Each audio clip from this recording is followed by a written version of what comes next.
J'ai le grand plaisir de recevoir aujourd'hui Sarah Plourde. Sarah est spécialiste des relations interpersonnelles. Elle est formatrice de parents guides, parents complices, une approche développée par le groupe Communique.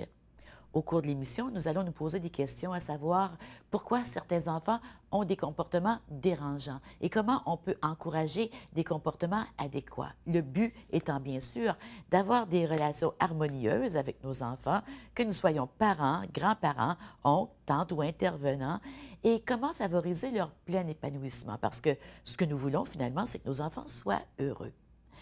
Donc, au cours de l'émission, nous allons parler des différentes façons pour arrêter de crier, de discuter, d'argumenter, de punir, ou tout simplement pour avoir des outils. Nous allons parler de comment être parent guide et parent complice.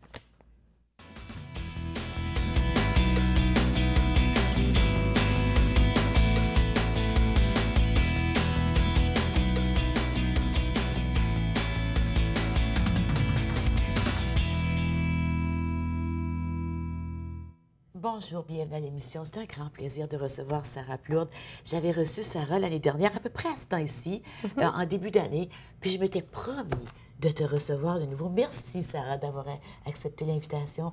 Et j'espère que cette année, on pourra faire plus qu'une émission ensemble. Bien, c'est un privilège pour moi d'être ici. Et tu sais, pour moi, qui est aujourd'hui grand-maman, qui a déjà été enseignante, qui est mère, pour moi, les enfants, c'est précieux. Et comment on intervient auprès d'eux, comment on protège leur petite âme, comment on fait grandir cette petite personne, c'est extrêmement important pour moi et j'aime beaucoup l'approche de parents guides, parents complices. Dis-moi, comment, toi, ton expérience avec cette approche-là, c'est venu comment? Bien, c'est venu que lorsque j'étais à ce moment-là maman de 2 enfants, j'avais une cocotte de 4 mois puis un grand garçon de 2 ans et demi. Je suis arrivée chez des amis, puis j'ai vu l'affiche Napron qui est juste ici, sur les oisillons. J'ai vu cette affiche Napron-là, puis j'ai dit « Hein, c'est donc bien cool ça, c'est bien beau. Qu'est-ce que c'est? » Puis là, je me suis dit « Bien, il ne doit pas avoir ça chez nous, parce qu'à ce moment-là, j'étais à Victoriaville. » Grande surprise, j'avais des cours offerts aussi à Gatineau. Puis il y a des cours qui sont offerts aux 4 coins du Québec maintenant, puis même en Ontario, tout à fait, parce que moi aussi, moi-même, j'offre des cours du côté est-ontarien. Oui. Et puis à la demande, on peut se déplacer aussi dans des régions. Mais donc, c'est offert. Puis c'est comme ça a été mon premier contact avec Communique. Ça a été l'affiche Napron qui a attiré mon œil. Puis à ce moment-là, mon garçon de 2 ans et demi avait mordu ma cocotte. Tu sais, les comportements typiques des jeunes enfants, mordaient, des crises qui finissaient plus, le terrible tout, et je me sentais complètement dépassée là-dedans. Donc, ça a été mon premier contact avec Communique. Puis c'est 6 mois plus tard, suivant une perte d'emploi, que j'ai fait une réorientation de carrière complètement, et que là, je suis devenue formatrice. Qu'est-ce que tu faisais avant? Je travaillais pour Exportation et Développement Canada, au niveau du développement des marchés étrangers. OK. Mais là... donc, tu as choisi de travailler exclusivement dans les relations interpersonnelles. Dans les relations interpersonnelles. Puis ce métier-là, pour moi, me devient tellement gratifiant parce que je l'applique à 100 % dans mon quotidien, dans ma vie personnelle, dans la vie avec mon entourage. Puis l'autre jour, il y a eu quelqu'un au poste d'essence qui m'a crié des choses. Et puis là, je me suis arrêtée et j'ai dit, est-ce que je fais une réaction? Je lui parle sur le même ton qu'il me parle ou si j'applique mes plisses, que je suis allée le voir tout en douceur? Parce que ce dont on va discuter aujourd'hui, on le retrouve dans le livre Être parent, mode d'emploi. Oui. Et puis sur ce napperon qui, moi aussi, hein, c'est comme ça que j'ai été attirée à chercher plus sur la méthode quand j'ai vu ce napperon-là qui traînait dans notre salle à maquillage. Ben oui, tout à fait. Et puis, il y avait au verso, on peut voir les comportements dérangeants des enfants. Et c'est ça dont on va parler au cours de l'émission, les 8 besoins fondamentaux des enfants. Donc, toi, tu t'es engagée sur cette piste-là, mais tu dis que comme adulte, tu t'en sers aussi avec des adultes. C'est pas rien pour les enfants, ça. Non, c'est une approche relationnelle. Oui. Donc, à partir du moment où tu es en relation avec quelqu'un d'autre, puis tu peux être en relation avec des gens que tu n'as jamais rencontrés. Donc, on est en relation avec notre collègue de travail avec qui on converse par courriel, avec qui on a des téléphones, Oui. avec un agent de revenu, du ministère du Revenu qu'on a besoin de téléphoner. Il y a Oui. à partir du moment où il y a ne serait-ce qu'un contact, il y a une relation qui s'établit. Oui, oui. Donc, c'est comme un canal, puis donc tout s'applique par rapport à ça. Puis moi, je me définis comme une porteuse de bonnes nouvelles. C'est-à-dire, tu sais, vous l'avez dit, la formation Parents guide, Parents complices, puis l'ensemble des formations de tous leurs ateliers, autant pour les enseignants que pour les éducatrices. Il y a des conférences pour les parents, puis maintenant, il y a des cours de développement personnel aussi. Ça a été développé par une pédagogue, un psychothérapeute. Non, les autres, comment... Il est Oui, Jean-Pierre Gagné, oui. est thérapeute, auteur, conférencier, oui, il est psychothérapeute, coach de vie, coach d'affaires. OK. Elle est pédagogue et formatrice de Puis maintenant, il y a Michel, merci, maintenant, il y a Michel-Jacques Bergeron aussi qui s'est greffé, fervent de développement personnel, grand acteur aussi qui s'est forgé. Oui. Puis, fait que moi, je porte je le transmets, je le ponctue de mes exemples personnels, je le teinte de ma couleur, de ma saveur à moi, mais le contenu, tout le contenu intérieur demeure stable, solide et qui me transforme, moi, la première. Le fondement de cette approche-là, c'est qu'on a des besoins fondamentaux et si on ne répond pas à ces besoins-là qui demandent une intervention du parent ou de l'adulte, plus tard dans la vie, on va être seul à répondre à nos besoins, n'est-ce pas? Oui. Mais jusqu'à 21 ans, on dit à peu près, les besoins, c'est en partie de l'extérieur. Bien, majoritairement, c'est aux parents de combler le besoin de l'enfant. Oui.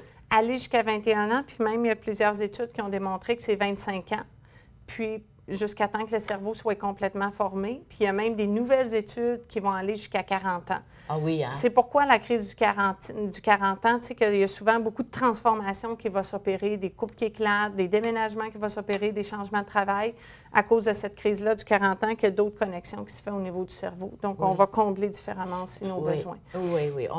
On apprend de plus en plus sur le cerveau, on apprend de plus en plus sur la personne aussi en apprenant sur le cerveau et en observant. C'est pas pour rien qu'à 40 ans, il y a une crise qui se fait.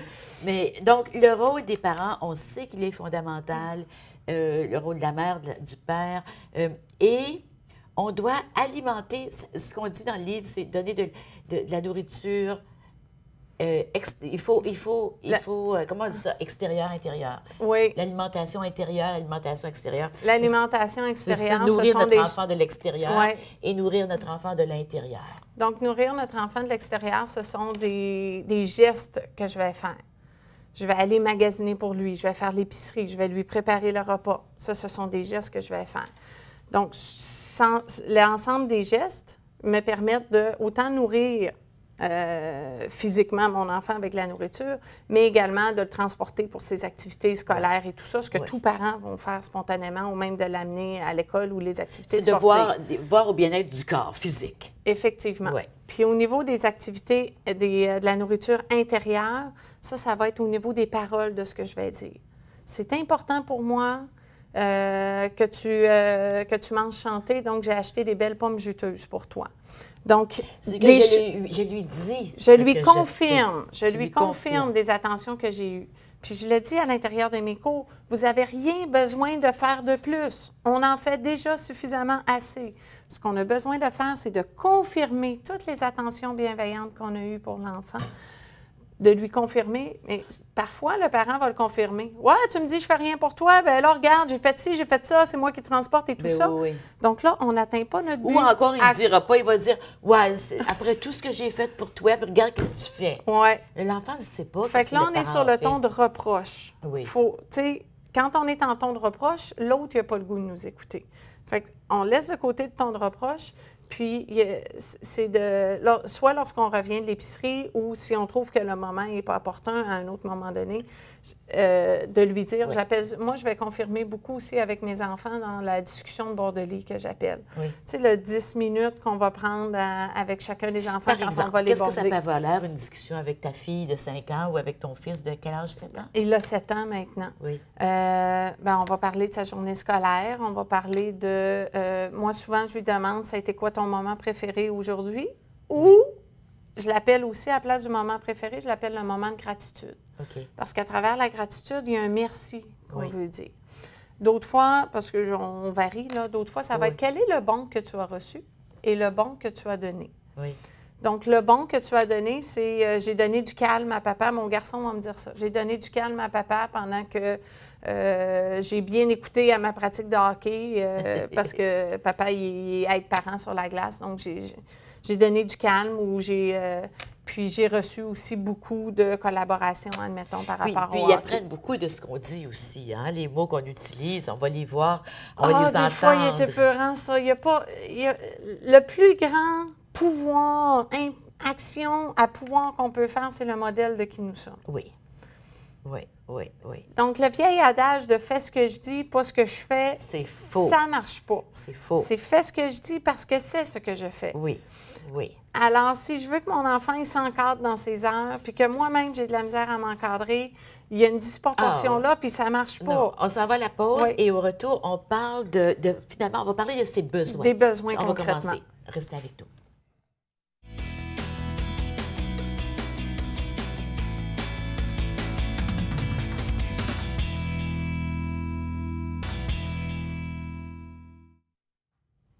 On dit que l'enfant a 8, comme les adultes, on a 8 besoins fondamentaux. Puis peut-être qu'on pourrait rien que passer au travers rapidement avant de commencer à les prendre séparément. Bien, autant chez l'adulte que chez l'enfant, oui, 8 besoins fondamentaux. Ça commence par le besoin de la sécurité, de la gratification, de la satisfaction, de l'admiration, de la compassion, le besoin de se sentir important. Finalement, les 2 derniers, l'acceptation et de l'humilité. L'humilité. Oui, effectivement. Donc ça, ces 7 besoins-là, ils sont évolutifs. Donc, c'est impossible que j'ai de l'humilité si je n'ai pas de la sécurité. Ça commence vraiment, la base, c'est vraiment la sécurité. D'ailleurs, il y a une analogie qu'on fait par rapport à un arbre à l'intérieur de Communique, c'est-à-dire que le besoin de la sécurité, c'est comme une petite graine qu'on va planter dans la terre, puis elle a besoin autant d'eau que de soleil, que d'une terre riche, puis elle a besoin également d'un tuteur pour être protégée. Cette graine-là, parce que je veux m'assurer que le petit arbre qui va commencer à pousser, je ne passe pas la tondeuse dessus. Donc, elle a besoin d'un tuteur pour la protéger, d'où en même temps cette notion-là d'encadrement. Mais plus mon arbre grandit, plus mes racines vont grandir, plus mon tuteur, lui, il doit s'éloigner, puis il doit grossir. Il doit grossir, oui, oui, oui. Donc, moi, en même temps, comme parent, c'est important on va en parler tantôt, la notion d'encadrement, la notion de soutien en fonction des besoins de chacun des enfants, mais que je sois capable d'ajuster selon la réalité de l'enfant. Oui, sinon, avec un tuteur trop serré sur un arbre, ça l'étouffe, ça l'empêche de grandir. Il faut qu'il s'éloigne, il faut qu'il donne plus d'espace. Mais il faut qu'il soit là pour ramasser les pots cassés. Est-ce que c'est possible? Par exemple, si le besoin de sécurité n'a pas été comblé, qu'est-ce qui arrive si les besoins ne sont pas comblés? On pousse tout croche? Bien, on pousse tout croche, oui, effectivement. On va pousser tout croche. Puis l'autre chose, c'est que autant chez l'enfant que chez l'adulte, on va mimer nos souffrances. Donc, soit s'il est comblé, au niveau des besoins, je vais avoir des grandes qualités qui vont se développer. S'il est non comblé, ça va être ce qu'on appelle les comportements dérangeants. Chez l'adulte, on va parler de carence affective. Donc, mais en soi, c'est la même chose. Donc, si mon besoin de sécurité est comblé, ça se trouve être du calme que je vais développer. Si c'est non comblé, ça va être de l'insécurité, des peurs, des angoisses. Puis on va voir avec chacun des besoins quel est l'impact. On va regarder l'arbre dont tu nous parlais. Oui. Tiens, alors le voici. Oui. C'est très bien illustré, hein? Oui, je l'ai vu, cette diapositive-là. Alors, au départ, vas-y, explique-nous. Donc, à l'intérieur de l'émission, on va vraiment prendre le temps d'expliquer chacun des 8 besoins, faire un petit survol, puis je vais même vous donner des exemples concrets de paroles spécifiques à dire pour nourrir chacun des besoins. Oui. Quand on s'arrête puis on comprend au niveau des besoins, pourquoi comprendre les besoins fondamentaux? Parce que si je ne comprends pas, je ne fais que réagir. Mon enfant pique des colères. C'est-tu plaisant? Non. Non. Soyons honnêtes, là. Non. Non. Mais si moi, je me mets en colère par-dessus ça, C'est encore moins plaisant. C'est encore moins plaisant. Pour les gens, les autres personnes de la maison, pour les voisins, pour surtout puis pour les moi, deux. je me sens mieux? Mais non. Non, puis l'autre non plus. Donc, à partir du moment où est-ce qu'on va être capable de mieux comprendre, on va aller lui donner la nourriture adéquate dont il a besoin. Avant qu'il y ait une réaction négative. Bien, parfois, ça va être avant qu'il y ait une réaction négative, puis d'autres fois, Ça va être pendant.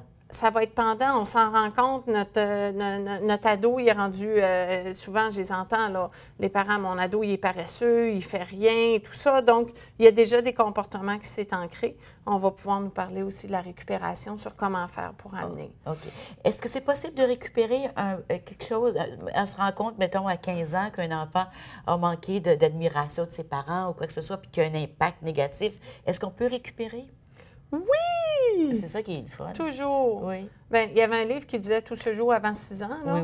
Oui. Mais donc, moi, là-dessus, je dis non. Il y a tout. Oui, ça peut se récupérer. Il va y avoir différentes approches pour récupérer. Mais à partir du moment où, moi, comme parent, je fais un switch, je vais changer ma manière de voir, je vais changer ma manière d'interagir avec lui. Ça va être le lien. Ça change tout de suite. Il va y avoir le lien qui va se récupérer, puis il va y avoir les comportements aussi. Tu vois, c'est ça que je trouve merveilleux dans l'être humain, moi. C'est que même si quelque chose est allé mal pendant très, très longtemps, si les personnes qu'on aime autour de nous changent, on a la possibilité à l'intérieur de nous de changer tout de suite et d'oublier le passé. On sait qu'il y a des méthodes qui disent on dit qu'il faut... ça laisse des cicatrices ou des plaies ou c'est quoi que ce soit. Mais il y a aussi une possibilité d'oublier les mauvais souvenirs et puis d'aller avec cette nouvelle énergie qui nous est présentée, qui est beaucoup plus positive. Surtout les enfants. Oui. Entre autres, c'est notre rôle de parent. C'est notre rôle de parent. C'est notre rôle de parent. Puis là-dessus, je rajouterais que des fois, parce qu'il y a des élans de frustration ou de colère qui parfois vont arriver. J'ai moi aussi mes moments de réaction et mes moments... tu sais, je dis ça en toute humilité, là, je ne suis pas parfaite non plus. J'ai moi aussi mes élans de vapeur et tout ça.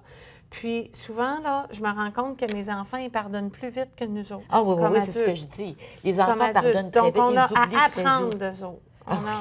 Ils sont nos modèles là-dessus. Oui, bien, ils sont les modèles là-dessus. Puis le livre aussi et l'approche permet en même temps qu'on interagit, qu'on intervient auprès de l'enfant, de se remettre en question soi aussi et de corriger des choses, de récupérer soi-même. Tout à fait. Je trouve ça merveilleux. Et le premier besoin de tout, avant d'aller à la pause, il y a un premier besoin qui est fondamental, qui ne fait même pas partie de ceux dont tu as mentionné, c'est le besoin d'être accueilli, d'être voulu, d'être désiré par les parents. Tout à fait. Mais ça va être, puis tu vois, tout ça va être nourri à l'intérieur des 8 besoins, mais viscéralement, c'est le besoin d'être aimé. Bien, c'est ça. Pour le jeune enfant, aller jusqu'à l'adolescent, pour le jeune enfant, son plus grand besoin est de se sentir aimé de son parent, puis de se sentir aimé de son enseignant ou de son éducatrice lorsque ça se trouve à prendre la relève, lorsqu'il fréquente les services de garde ou l'école. Qu'est-ce qui arrive si les intervenants ont une attitude positive et aident l'enfant à devenir lui-même, mais que les parents ne le font pas? Est-ce qu'il y a en quelque part une personne qui peut corriger ce qui a été mal fait au départ, ailleurs? Bien, dans un monde idéal, c'est tout le monde qui nourrit adéquatement. Dans la réalité, ça n'arrive pas. Des fois, c'est que le parent n'a pas la conscience non plus, n'est pas conscient de cet impact-là, n'est pas conscient des besoins de l'enfant. Donc, là-dessus, c'est pour un arbre qui a juste 3 heures de soleil. Il en aurait besoin de 8, mais il y en a juste 3. Est-ce que ce 3-là va l'aider, va être bénéfique pour lui? Ce 3 heures-là est mieux que pas du tout. Donc, là-dessus, tu sais, la réponse est oui, c'est évident. Dans un monde idéal, ce ne serait pas ce qui se passerait, mais puis j'en parlais, je viens de donner une formation à des enseignants dans un secteur plus fragilisé. Puis, tu sais, je le disais, ça peut arriver à la maison qu'il y a des enfants qui sont en carence et tout ça, mais votre rôle est viscéral par rapport à ces enfants-là, ne serait-ce que ces quelques heures-là qui vont se sentir véritablement ces heures de lumière qu'ils apportent, peut des fois réussir à éclairer tout le restant qui est sombre. Oui, puis à faire en sorte que l'enfant veut ça. Tout à Donc, fait. il va le trouver à l'intérieur de lui-même. Voilà Ouais. la pause. Au retour, on prend le premier besoin, qui est Besoin le de la besoin de sécurité. sécurité. Oui. Restez avec nous.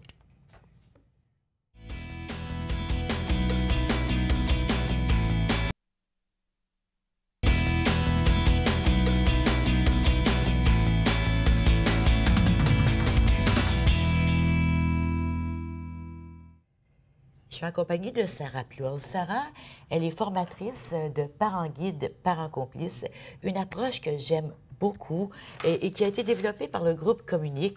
Communique, ce sont trois experts, pédagogues, psychothérapeutes qui ont développé des approches fondées sur les besoins de l'être humain.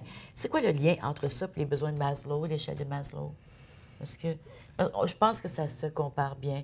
Mais sais-tu, moi, je trouve que ça, c'est beaucoup plus concret que l'échelle de Maslow. Bien, il y a des choses qui sont plus concrètes, puis je pense que là où ça va plus loin, c'est d'aller voir si ça n'est pas comblé, quel est le C'est comportement dérangeant qui s'y ça. rattache, s'il est comblé, quelles sont les qualités qui vont s'y rattacher. Alors, le premier, on a dit, regardons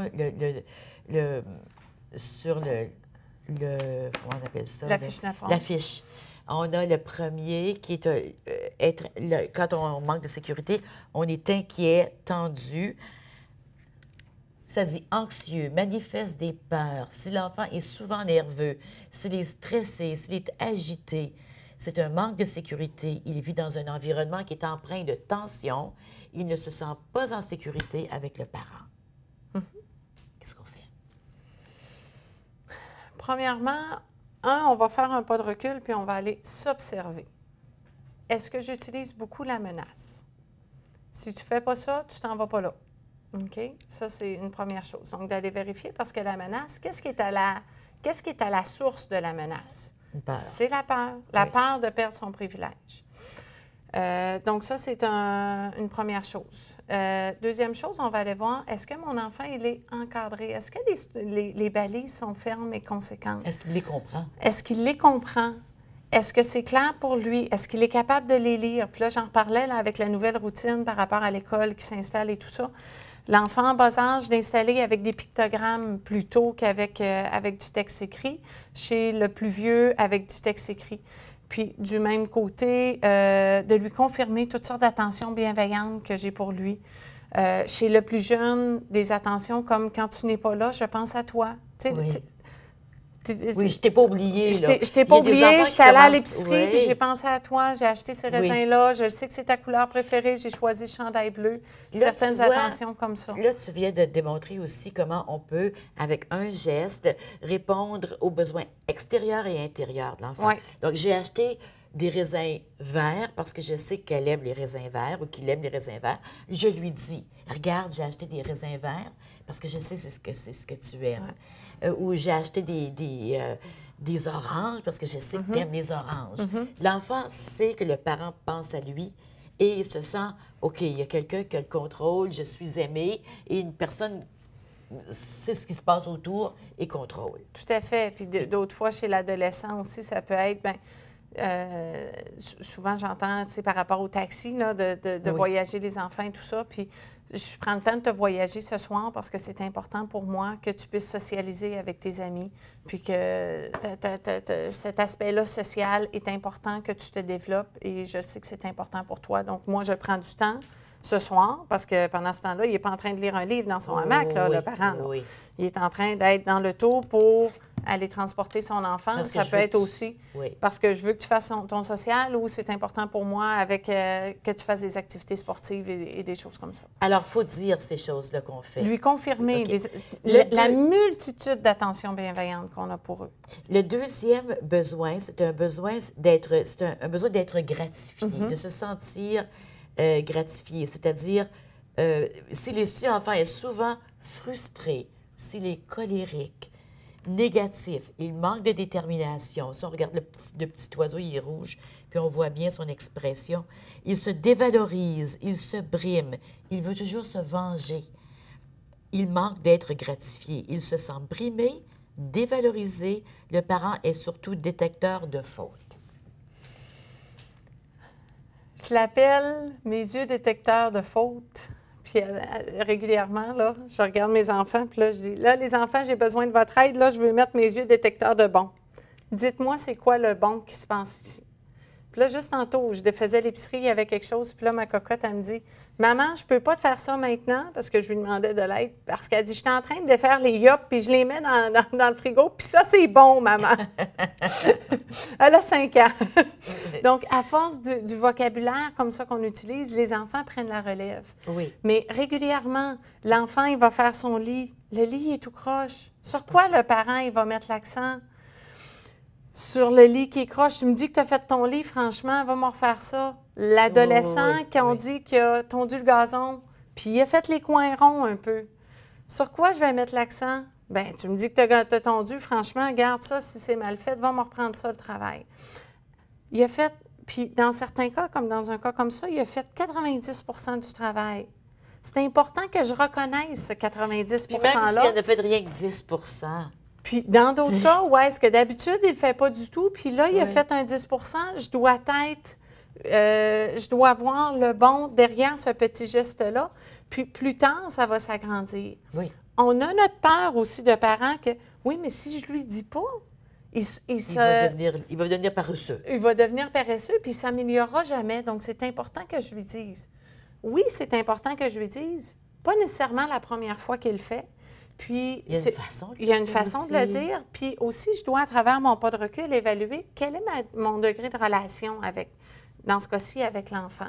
Si j'ai une relation qui est tendue, conflictuelle, puis enfin, il a tondu le gazon, je dois lâcher prise aux coins ronds qui ont été faits puis juste le féliciter puis lui dire « Hey, j'ai remarqué que tu as tondu le gazon, je te remercie. » Parce que réellement, pour qui tombe le gazon? Pour faire plaisir à qui? À maman ou à papa. À maman ou à papa. Lui, ça ne lui dérange pas du tout la longueur de l'herbe sur son terrain. Non. Sur le terrain. Pas du tout. Oui. D'autres choses vont déranger, mais la longueur de l'herbe ne le dérange pas. Donc, pour être détecteur de bon, détecteur d'action positive, détecteur d'initiative, tantôt, ma cocotte se verse un verre de lait. Ça a renversé partout. Oui. Donc, à ce moment-là, mes premières paroles, là, la première parole a été « bon, encore un dégât ». Ça vient spontanément. Je l'ai pris, je l'ai mis à la poubelle. Ben oui, c'est ça. Puis là, j'ai fait « bravo, tu as voulu faire ton lait toute seule ». Ben oui. Je te félicite. Oui, ou encore dire... Viens, on va ramasser. Oui, bien, pauvre petite, tu voulais te prendre un verre de lait, puis regarde, je vais t'aider, je vais te montrer comment on fait pour verser sans... Parce que les enfants se sentent mal aussi. Effectivement, effectivement. Puis moi, en tout cas, personnellement, je préfère qu'ils se prennent leur verre de lait, qu'ils fassent un dégât, qu'il y ait un potentiel de dégât. Que de demander toujours. Que de toujours demander de l'aide. Ben oui. Donc ça fait partie, mais ça, il faut voir l'initiative, il faut être capable. Puis ça, c'est nos yeux détecteurs d'initiative. OK, alors, on s'en va à la pause. Au retour, on voit le besoin d'avoir de la satisfaction, de sentir que les parents sont satisfaits et que les parents nous admirent. Restez avec nous.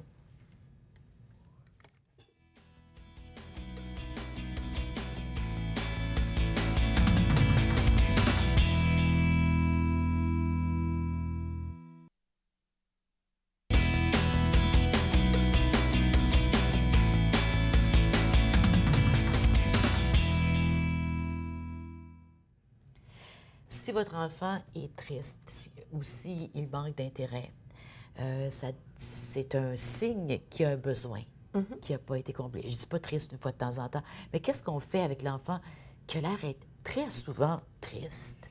Ou encore, si on regarde le petit oiseau triste, là, le petit oiseau jaune, qui est déçu, qui n'est pas content, qui a tendance à critiquer, qui est perfectionniste. Ou à l'inverse, il est très négligent, il est pessimiste, il est sarcastique. Qu'est-ce qui se passe? Bien, dans ce cas-là, c'est le besoin de la satisfaction. Donc, s'il est comblé, l'enfant, à l'intérieur de notre arbre qu'on a parlé tantôt, l'enfant, à ce moment-là, c'est la tige qui va émerger. Puis à l'intérieur de la tige, il y a de la sève. Donc ça, c'est de la joie qui va... Ça, c'est s'il est comblé. Il va avoir de la joie qui va grandir en lui. Le contraire, s'il est non comblé, c'est de la tristesse, de l'insatisfaction, des critiques, toujours. Ah, c'est pas correct. La sève, c'est de la joie. Oui, la sève, c'est la joie, ça monte en lui, là. Tu sais, c'est vraiment... Puis un enfant est tellement spontanément joyeux, beaucoup plus que chez l'adulte pour plusieurs. Puis, dans d'autres cas, donc, l'enfant qui critique tout et tout ça, de s'arrêter puis de d'avoir un besoin de la satisfaction. Donc, est-ce que ça se peut que moi aussi, à travers mon modèle, de regarder, est-ce que moi aussi, je critique tout? Oui. Donc, as-tu vu le voisin? As-tu vu... donc, à travers ces critiques-là, où tu me dis que tu as fait tel travail, regardons ça, non, ça n'a pas été fait. Donc, le parent doit faire, j'appelle ça faire un ménage de nos paroles, là. Donc, d'éliminer ces paroles-là pour regarder, est-ce que moi aussi, je fais ça? De quelle manière est-ce que moi aussi, je me comble dans mon besoin de satisfaction puis d'être satisfait de ce que j'ai? Puis, entre autres, très simplement, regardons les voitures, qu'on veut souvent changer nos voitures et tout ça. C'est un modèle du même coup qui est là, avec l'enfant. Alors, je m'examine. Est-ce que moi, je suis un exemple pour mon enfant d'un adulte qui est satisfait? Qui est satisfait. Puis dont la joie et la sève, finalement, comme dans l'arbre. Tout à fait. Puis de là, pour combler le besoin, je dois, moi, à première vue, descendre de mon attente. Tantôt, on parlait de l'enfant qui a tondu 10 du gazon. L'adolescent, là, qui a pondu 10 du gazon. Moi, je m'attends à ce qu'il en fasse tout. Mais là, il en a juste fait 10 donc je dois descendre de là pour voir ces petites marches, ces petites étapes. Il y a jusqu'à la fin de l'été pour en faire peut-être 50 puis chez d'autres, de se rendre à 90 Mais là, de faire des petites marches facilement accessibles pour lui faire vivre la réussite et la joie, et me faire vivre la réussite et la joie. Je pense que ce que tu dis, c'est fondamental. Faire vivre des réussites, faire vivre des joies. C'est l'important parce que c'est là, quand on est joyeux, on veut plus de joie, puis on se rend compte assez rapidement que c'est pas en étant triste, en étant paresseux, on se rend compte qu'il y a des choses qui nous apportent de la joie et on veut les faire plus souvent. L'autre petit oiseau, il y a autre chose à dire pour ça, non? L'autre petit oiseau qui manque d'intérêt, qui manque de courage, qui manque de volonté, qui manque de confiance en lui, qui semble paresseux, qui semble se sentir soit inférieur ou supérieur aux autres, qui est toujours en train de dire « Oh, moi, tu sais, comme moi, je peux, puis je suis plus fort, ou je suis la plus forte, ou je suis la plus belle, ou c'est ça. » Qu'est-ce qu'il y a, lui, cet enfant-là? C'est quoi son manque? C'est au niveau du manque du besoin d'admiration. Je l'appelle, tu sais, des fois, quand on dit « Ah, toi, t'as 8 sur 10, moi, j'ai eu 9 sur 10 », ou tu sais, « Toi, t'as 8 pommes, moi, j'en ai 10 », tu sais, ben là, des pommes, des bonbons, tu sais, peu importe, là. C'est un besoin d'admiration qui est en arrière, où c'est que l'enfant il veut démontrer, regarde comment que moi je suis bon. Moi aussi, je suis bon. Donc, au niveau du besoin d'admiration, comme parent, ce que j'ai besoin de faire pour combler mon enfant qui est en carence là-dedans, ça va être de mettre un spot, une lumière, de m'arrêter puis de regarder, c'est quoi les grands dons, les grandes capacités chez mon enfant. Puis il y en a plusieurs, là. Le dessin, l'art culinaire, la créativité. Tu sais, les enfants qui sont plus réservés, puis après ça, ils vont dire, bien ça, telle affaire a changé de place, telle autre affaire. Ils sont très analytiques, stratégiques et tout ça. Ceux qui négocient beaucoup ont des grands talents de négociation. Mais ça en fait partie. Et puis, est-ce que ça peut être positif pour son travail plus tard? Puis ça peut être positif. C'est lui, ça. C'est ça, ça fait partie. C'est ça. Il faut les voir. Il faut les voir. Donc, de quelle manière est-ce que moi, comme parent, je peux mettre une lumière là-dessus, puis les mettre en valeur? Il faut être prudent aussi de ne pas toujours mettre en valeur les forces chez un enfant et ne pas mettre en valeur les forces de l'autre. Bien, en même temps, du côté du besoin d'acceptation qu'on va voir tantôt, mais ça en fait partie, c'est de remarquer que toi, tu as la grande force du piano, puis ta sœur a la grande force du dessin. Vous ne dessinez pas pareil, vous ne faites pas pareil, mais ton dessin il est très beau et le sien, il est très beau. Donc, cette forme-là d'acceptation. Puis, dépendamment aussi s'il y a présence de rivalité frère-sœur, un est meilleur en mathématiques que l'autre, que si on veut féliciter par rapport aux mathématiques, de parfois le faire plus seul et non pas devant l'autre qui va se sentir diminué. Puis dans d'autres familles, c'est correct de le faire devant l'autre s'il n'y a pas de rivalité ou de frustration par rapport à ça. Donc, on revient à du cas par cas. Là. Oui, c'est ça aussi. Il y a des fois, il y a des choses qu'il faut dire seul à notre enfant. Donc, l'enfant qui est triste, l'enfant qui manque d'intérêt. Il y a aussi l'enfant qui est indifférent, qui semble se fouter de tout. Ou encore l'inverse qui est trop sensible. C'est deux extrêmes, mais qui dénotent un manque, le manque du même besoin. Oui, là, c'est le besoin de la compassion à ce moment-là. Pardon, un enfant qui est comblé va avoir nécessairement, tu sais, à travers l'arbre, là, ça se trouve à être les branches qui vont s'ouvrir. Donc, c'est un élan, c'est une ouverture vers les autres. Donc, l'enfant qui est comblé va avoir le sens du partage. L'enfant qui est non comblé, ça va être vraiment l'indifférence. « Ah, ben, je m'en fous de lui. » Puis, qu'est-ce qu'on peut faire pour le combler? C'est vraiment, de m'arrêter puis d'être présent à lui, physiquement et mentalement. Donc, de me déconnecter, parce que je peux être là à t'écouter, à dire « oui, oui, parle », puis « oui, oui, parle », mais physiquement, je ne t'écoute pas. Lui confirmer, entre autres, quand on confirmait des attentions bienveillantes et tout ça, puis le sécuriser, je suis là pour toi. Si tu as besoin de quelqu'un pour parler, je suis là pour toi. Je peux sentir comprendre. qu'il est important et puis que je veux combler ses besoins pour que lui puisse se sentir bien puis faire la même chose aux autres. Éventuellement, une fois qu'il va être comblé, il va être capable de faire la même chose aux autres. Mais jusqu'à temps qu'il est en carence puis qu'il est en train de se combler, c'est difficile pour lui de reproduire puis de se dire comment est-ce que Jérémy se sent quand je lui ai pris son jouet des mains ou que j'ai pris la casquette à Jérémy sans lui demander. Chez les plus vieux, là, dans le cas de vol et tout ça, là, comment est-ce que mon ami doit se sentir parce que j'ai volé sa casquette si lui est encore en carence, il est pas, son cerveau n'est pas assez évolué, les connexions pour étendre jusque ça là. peut être des petites affaires, des petites bagatelles qui ont l'air des bagatelles, mais je prends ce matin, avant de m'en venir au travail, je suis arrêtée voir mes petites filles. Et puis Delphine avait organisé elle a 5 ans, elle n'a pas encore 5 ans. Elle avait organisé des animaux de peluche, puis elle prenait une photo avec une caméra, je ne sais même pas si c'était une vraie caméra.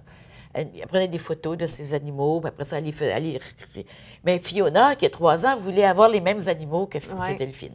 Donc, j'ai dit, viens Fiona, ça c'est les animaux à Delphine. Puis elle allait, bien sûr, puis elle donnait des coups de pied à ses animaux, puis les animaux volaient partout. Puis là, Delphine les replaçait. Elle était très patiente, remarque bien, là. Tu vois le bon, elle était très patiente. Elle était très patiente, elle faisait que dire, ah, Fifi, puis elle les replaçait.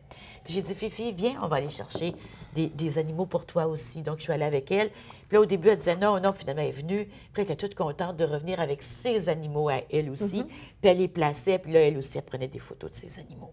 Donc, c'est dans le sens que elle avait l'impression que Delphine, ses besoins de créativité étaient comblés, puis elle avait besoin des mêmes animaux. Elle s'est rendue compte qu'elle pouvait, elle aussi, créer son petit espace d'animaux à photographier.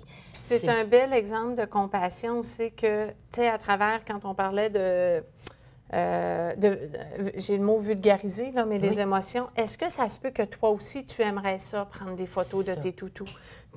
Donc, aider l'enfant à mettre des mots, parce que spontanément, l'enfant, il ne l'a pas. L'enfant, qu'est-ce qu'il fait? Lui. Il donne des coups, il donne des coups, puis là, il donne... C'est ça. Puis, en effet, c'est ce que je lui ai dit. J'ai dit, t'aimerais ça, toi aussi, Fiona, prendre des photos des animaux? Viens, on va aller chercher les tiens. Ça, c'est le besoin de la compassion. Non. J'ai dit, viens, regarde, il y en a des beaux. Puis là, elle est venue, puis là, elle était toute contente quand elle est revenue avec ses animaux. C'est un bel exemple de compassion. Oui, puis on s'en va à la pause. On est tout de suite.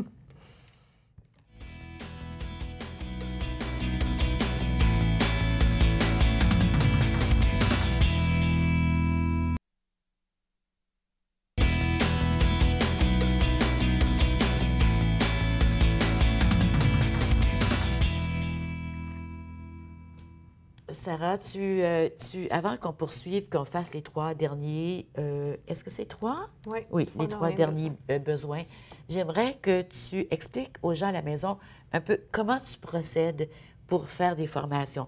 Je sais que dans un premier temps, tu fais une formation gratuite, hein, je pense. Il y a une mini-conférence gratuite. Tu l'as fait à l'École de l'Étoile de l'Est? Oui, j'en ai une au mois d'octobre 2015 qui s'en vient, le 6 octobre 2015. On peut tout trouver sur mon site web. Là. Tantôt, il y aura les coordonnées. On met le site web à l'écran. Au sarahplourde.com. Oui. Puis, donc, les coordonnées sont là pour une mini-conférence gratuite qui présente l'approche d'être guide et complice, qui va donner d'autres outils que l'essentiel de l'entrevue de ce qu'on voit. Parce que je vais moins en profondeur sur les besoins fondamentaux, mais j'amène des prises de conscience aussi aux parents sur comment récupérer, comment est-ce qu'on peut rétablir le lien et l'importance du lien avec l'enfant. Parce que souvent, là, on parle... On a des enfants qui ont déjà des comportements qui sont ancrés, mais on dit que c'est récupérable, ça se peut se corriger. Ce que je retiens de ce que j'ai vu, c'est que si on veut récupérer problème qui est dû à un besoin qui est en manque de quelque chose, c'est qu'il faut traiter l'enfant, peu importe l'âge qu'il a, comme s'il avait 3 ans. Ouais, À ce point de vue, dans ce besoin-là. Au niveau du développement du cerveau, point. Oui. Au niveau du développement du cerveau, son cerveau n'a pas été développé pour lui permettre d'aller faire la réflexion supérieure, donc il est encore au stade. Par exemple, par rapport à l'enfant, il est paresseux. Oui. Soyons concrets, là. Mon ado, il est paresseux, il fait rien, il est tout le temps juste à l'ordi. Qu'est-ce que je peux faire, tu sais? D'autres fois, d'autres cas, donc par rapport à... je vais terminer avec l'enfant qui est paresseux. Là. Des fois, j'ai des pops comme ça. Vas-y. Donc, qu'est-ce que je peux faire? Premièrement, ça va être d'évaluer mon vocabulaire. Et toutes les fois où est-ce que je dis, et même que je pense qu'il est paresseux, il faut que je l'enlève. Parce que moi, ma vision de lui, elle n'est que paresseux. Donc là, je dois m'inverser et aller voir quels sont ces... Tantôt, on a parlé de ces grands dons admirables. Puis, quels sont les élans où est-ce qu'il va avoir confiance en lui? Toi, tu as confiance en toi. Tu es capable de prendre la rondelle puis de monter ou de bien défendre ton point par rapport à certaines choses. Tu démontres la belle confiance en toi. Donc ça, le contraire d'être paresseux, c'est de la confiance en soi. On va avoir l'élan, on va concrétiser nos projets. Par rapport à celui-là qui est peureux. Tu sais, t'es donc peureux, tu veux même pas descendre dans la cave. T'es peureux, écoute, c'est juste d'aller au dépanneur chez les ados, il n'y a pas de problème à aller demander quelque chose là, à des personnes. Donc, j'ai besoin d'enlever les mots peureux, puis le contraire, c'est que tu es courageux. Tu es courageux, tu as voulu descendre en bas, et puis regarde comment Parce qu'on ne se rend pas compte comment les enfants deviennent ce qu'on leur dit. Ils deviennent ce qu'on voit. En fait, tout le monde est comme ça, c'est pas rien que les enfants. Je deviens ce que les gens pensent que je suis. Oui. De 0 à 7 ans, il ne fait que s'identifier aux paroles qu'il entend à l'extérieur. Donc, si j'ai tendance à l'appeler mon petit monstre, mon petit tannant, viens-t'en ma petite tornade, c'est clair qu'il va s'identifier. Pourtant, j'aimerais ça qu'il soit calme, puis qu'il reste à côté de moi, puis qu'il arrête de bouger un peu. Oui. Donc, mais j'ai besoin d'arrêter, puis de le voir, puis de le féliciter à toutes les fois où est-ce qu'il y a 30 secondes de calme. Ce que tu as dit tantôt, c'est que ces comportements-là s'imprègnent dans le cerveau. Oui. Ça développe une partie du cerveau et ça devient une espèce d'habitude. Ou un apprentissage à quelque chose. On dit que ça fait un écho. Oui. Ça fait un écho à l'intérieur de nous. Oui. Donc, est-ce que je veux que tu es un petit monstre, fasse un écho à l'intérieur de toi, ou je veux que ce soit et que tu es courageux, qui fasse un écho à l'intérieur de lui, et que tu es déterminé. Et quand on parle de la santé du cerveau, c'est en grande partie alimenter notre cerveau d'images et de belles choses, d'images positives, de belles choses, de belles paroles. Oui. Et ça vient beaucoup des parents. Donc, c'est pas des caprices dont on parle. Là. Non. On parle pas des caprices, on parle vraiment des besoins fondamentaux de l'être humain pour que le cerveau se développe de façon adéquate. Oui. C'est essentiel à la survie. Oui.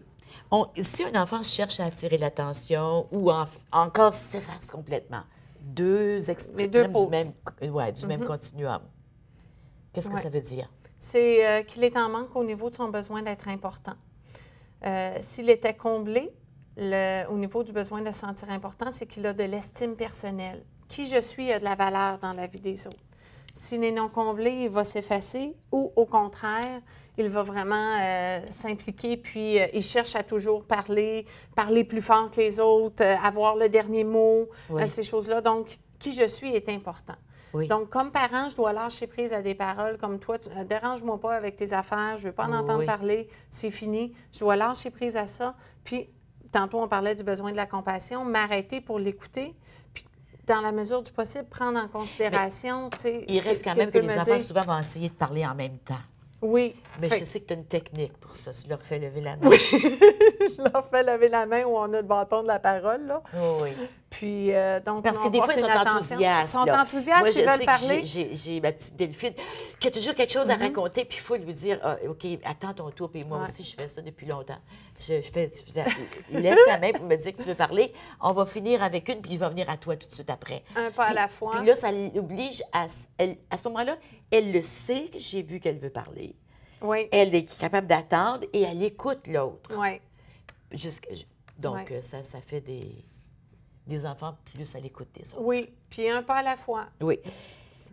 L'enfant qui vit du rejet et qui est jaloux, ça, on voit souvent ça entre frères et sœurs. Effectivement.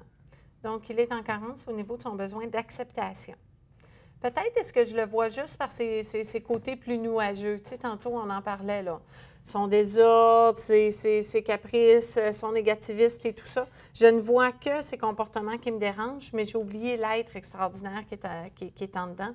Donc, qui est en dedans de lui. Puis c'est le même enfant que le petit enfant que j'ai bercé, là. Oui, oui, oui. Donc, puis qui était parfait. J'ai besoin. Ben oui. Puis, donc, souvent, je le dis à mes parents, j'ai dit, ayez une photo de votre enfant lorsqu'il était poupon, pour se reconnecter sur cet amour-là, parce que des fois, on le perd en chemin. Oui.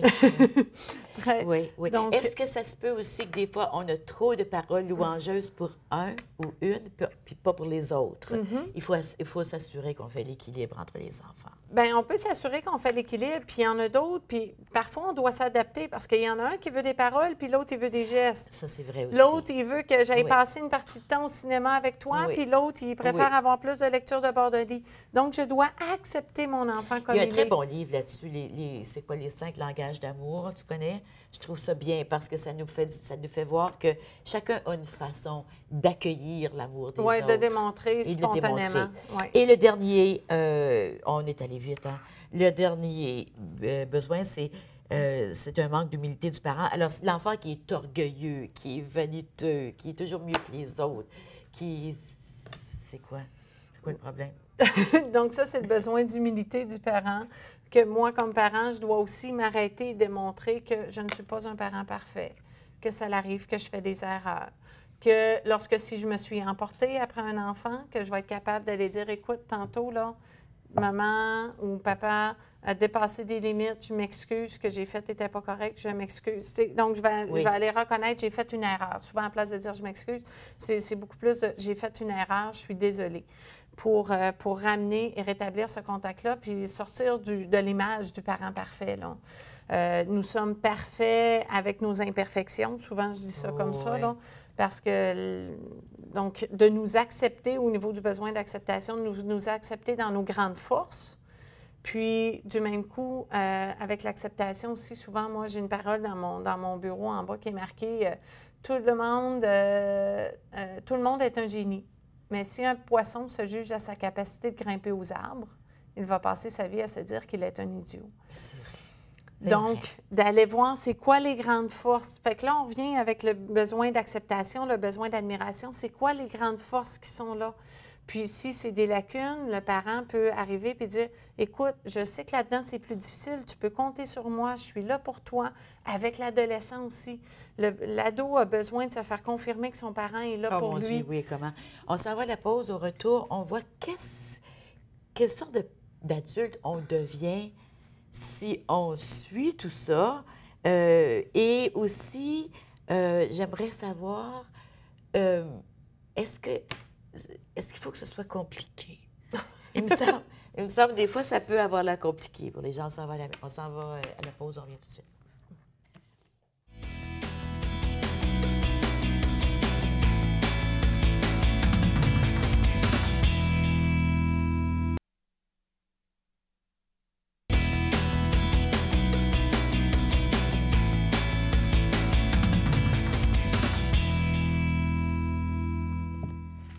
Être parent, mode d'emploi, vous pouvez acheter le livre, bien sûr, peut-être dans les librairies autour, mais si vous allez sur le site de Communique.com. Communique étant comme COMME, UNIQE, vous le trouverez. Être parent, mode d'emploi. Et ça, c'est la fiche qui va avec. C'est vraiment... Je sais que mes fils, moi, ils l'ont sur leur frigo. Puis c'est au frigo. C'est bien, hein? Oui. Dis-moi... il faut que ce soit plaisant, tout ça. Mais nos enfants sont nos maîtres. À travers ça, on peut se transformer soi-même. Je reprendrais pas nécessairement le maître, mais sont nos miroirs. Nos miroirs grossissants de nos plus petits défauts. Oui. Oui. Sont nos miroirs grossissants. Donc, moi, comme parent, j'ai le choix. Je peux l'accuser de faire ce qu'il fait. Je peux lui reprocher de faire ce qu'il fait et ne pas vouloir me remettre en question, ou je peux aussi m'arrêter puis de me dire, il me reflète certaines portions de moi, parce que si je m'emporte, c'est parce que ça vient me chercher. Absolument. Ça veut dire que moi aussi, je ne suis pas nourrie, je ne suis pas complètement comblée à l'intérieur de ces besoins-là. Donc, la colère de mon enfant vient me chercher, j'ai des lâcher-prises que je peux faire et tout ça. Donc, moi aussi, j'ai besoin d'être réconfortée au niveau, d'être nourrie à l'intérieur du besoin de gratification. Donc, de ces besoins. on peut se rendre compte de nos besoins qui ne sont pas comblés. Dans ce sens-là, bien, ils sont nos maîtres dans ce sens-là, que c'est eux qui nous font voir nos lacunes pour devenir plus heureux, finalement. Oui, puis c'est un accélérateur. Parce que parfois, tu sais, à travers une relation de couple ou des amis, si ça ne marche plus, on s'éloigne avec nos enfants. On ne peut pas. Ça reste. Merci beaucoup, Sarah. Ça a été un grand plaisir de te recevoir. J'espère que tu vas revenir. Hein? Un privilège, avec grand plaisir. Merci d'avoir été avec nous. Je vous souhaite une belle fin de journée, puis je vous souhaite tout l'amour du monde. On se voit demain. Merci.